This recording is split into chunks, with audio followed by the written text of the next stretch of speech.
extraordinário no que diz respeito à história da igreja, pois o mesmo não morreu de uma maneira natural. Timóteo foi martirizado aproximadamente no ano de 97 por um imperador chamado Nerva. E Paulo, quando ele escreve esta segunda carta, Paulo está indo para o seu último julgamento em Roma. Paulo está indo para o seu julgamento sabendo que não mais retornará. É por isso que no capítulo 4, versículo 5, Paulo diz a Timóteo: tu, porém, cumpre o teu ministério, seja sóbrio e cumpre a chamada de Deus na sua vida. Por que, Paulo? Porque eu já combati o bom combate, aleluia, acabei a minha carreira, mas guardei a fé, e já estou sendo oferecido como sacrifício. E desde agora a coroa da justiça está preparada não só para mim, mas para todos aqueles que amam a vinda do Senhor. Observe que há um tom de despedida. Uma geração está indo e deixando o bastão para uma outra geração. Aleluia. Paulo, ele andou com Timóteo aproximadamente de 15 a 17 anos. E Timóteo tinha pela sua frente muitos desafios. A começar pela igreja que estava implantada na cidade de Éfeso. A cidade de Éfeso foi a capital da Ásia Menor, uma grande metrópole. E esta cidade, naquela época, era provavelmente um dos maiores centros comerciais, pois nesta cidade tinha-se uma rota comercial principal que fazia a ligação entre o Oriente e o Ocidente. Dito isso, havia um grande fluxo de pessoas que vinham de todas as partes do mundo para trabalhar ali, para fazer as suas compras e para conhecer esta cidade. Na cidade de Éfeso abrigava o grande templo da deusa Diana. Esse templo colossal tinha duas colunas enormes na sua frente, muito bem esculpidas, e a forma de culto era uma forma de culto usando o sexo ilícito. As marcas dessa cidade eram a corrupção, a idolatria. Muitas pessoas serviam a diferentes tipos de religião dentro daquela cidade. A atmosfera era uma atmosfera de misticismo. As pessoas acreditavam em amuletos, acreditavam em correntes, acreditavam em magias. E como se não bastasse, justamente a deusa Diana. O seu templo chegou a ser considerado do mundo antigo. Mas observem que do lado de fora da igreja, o desafio de Timóteo era lidar com essas realidades: prostituição, promiscuidade, sensualidade, sexo ilícito. Pessoas cativas em seus entendimentos a outras religiões que mentiam e enganavam os seus corações. Havia corrupção, havia muitas maldades e violências. Como se já não bastasse os desafios, também precisa encarar os desafios internos. Paulo coloca ele na frente de uma igreja, e quando você lê a primeira carta, você percebe que os desafios de Timóteo dentro da igreja eram desafios tão grandes quanto os desafios de fora.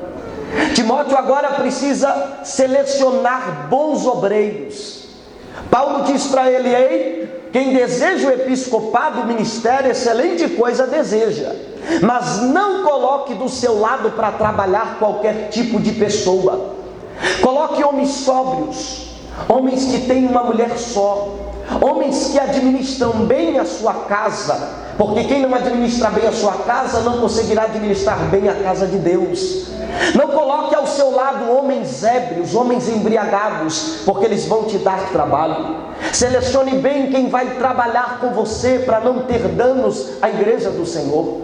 Timóteo precisava não apenas selecionar boas pessoas para trabalhar ao seu lado, ele tinha que cuidar das viúvas, tinha que cuidar dos órfãos, tinha que orientar as moças solteiras como se fossem suas irmãs.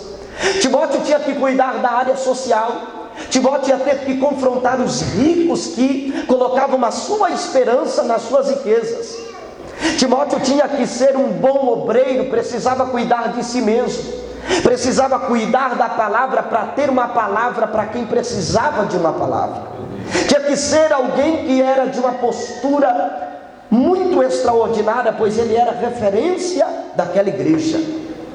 Timóteo tem desafios do lado de fora, tem desafios do lado de dentro, mas não apenas isso, ele tem os seus próprios desafios. Porque a despeito desses dois desafios internos e externos, Timóteo tinha o desafio de ser jovem, de ser novo. Dentro daquela cultura não era se admitido que um jovem assumisse algum tipo de liderança, principalmente dentro da igreja. Dentro da igreja, geralmente, eram os anciãos que se tornavam bispos da igreja. Entendia-se que eles tinham mais sabedoria, mais experiência, mais domínio de vida para orientar as pessoas. E quando Paulo coloca Timóteo na frente daquela igreja, Paulo sabia que Timóteo sofreria muitos preconceitos por parte dos mais antigos.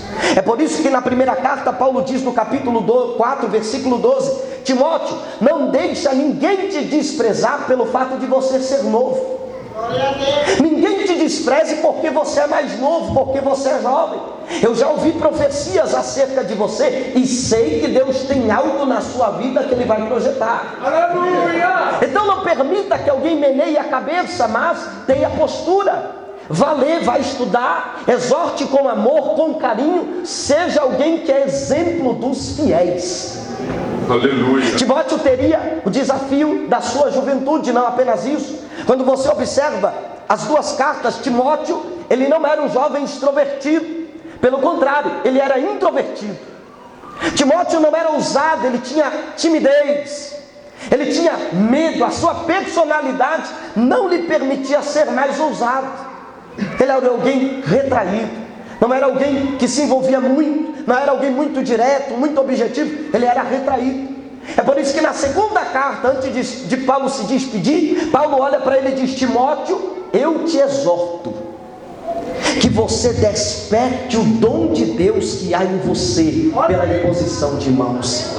No versículo 7 Paulo diz: porque Deus não nos deu espírito de timidez, mas Ele nos deu um espírito de amor, de temperança e de ousadia.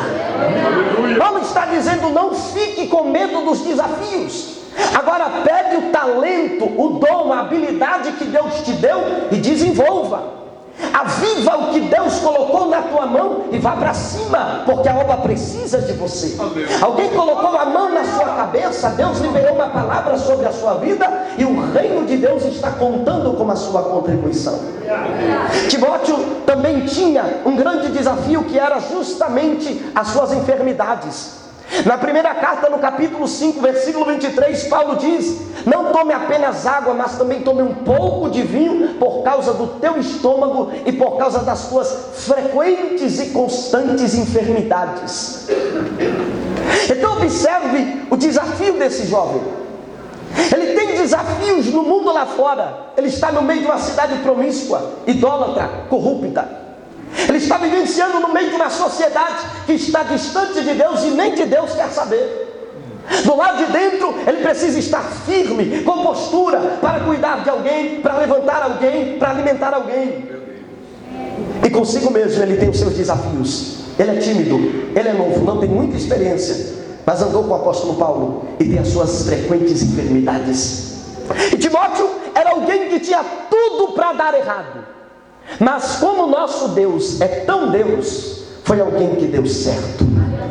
Porque o nome Timóteo significa aquele que honra a Deus, ou aquele que é honrado por Deus. Inicialmente eu quero liberar uma palavra sobre a sua vida. Enquanto você estiver honrando a Deus, lá fora ou aqui dentro, fique em paz. Deus te honrará em todas as áreas da sua vida. Timóteo Isso tinha tudo para dar errado, mas foi um jovem que deu certo. É tão triste quando nós decidimos confiar em alguém, alguma coisa, e este alguém falha conosco. Só que Paulo investiu no ministério daquele jovem. Paulo acreditou no jovem Timóteo e Deus fez dar certo.